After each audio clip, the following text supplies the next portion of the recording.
croisé. Oui, il est exubérant. Mmh. Oui, on peut le taxer, le mot est pas gentil, mais parfois on peut le taxer de beauf, c'est-à-dire il manque de délicatesse.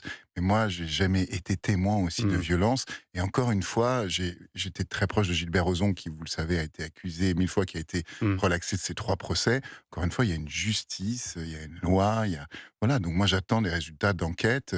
Je trouve que là, c'est terrible. Enfin, Stéphane, quoi qu'il arrive, sa vie est Ah brisée. oui, oui. Donc que ces femmes disent la vérité, étaient victimes et soient dans un combat juste, qu'elles étaient blessées par lui sur un plan sentimental ou physique. De toute façon, il a sans aucun doute blessé ces femmes d'une manière ou d'une autre pour qu'elles réagissent comme ça. Mmh. Donc c'est soit sentimental, soit physique, soit vrai, soit faux. Enfin, en tout cas, il s'est passé quelque chose.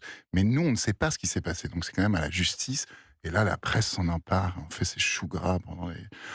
C'est terrible et puis ça engage plein de choses, ça engage tous ses employés dans toutes les agences qui n'ont rien fait et il est taxé de violeur alors qu'il y a pas d'accusation de viol, il y a des tags, enfin, il y a un délire, si vous voulez quand même, Mais c'est vrai que du autour de coup, ça. ça devient beaucoup plus compliqué pour M6 là de le garder, de le Mais maintenir à l'antenne. je ne sais pas ce que va faire M6, c'est Mmh. leur décision. Je pense pour le coup, M6 a diligenté une enquête interne Ouais. extrêmement poussée dans laquelle je sais qu'ils vont avoir des résultats.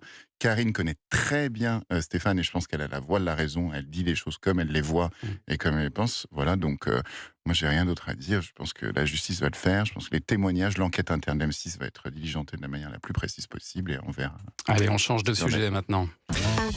Et pour la première fois depuis la rentrée, Laurent Ruquier s'est fait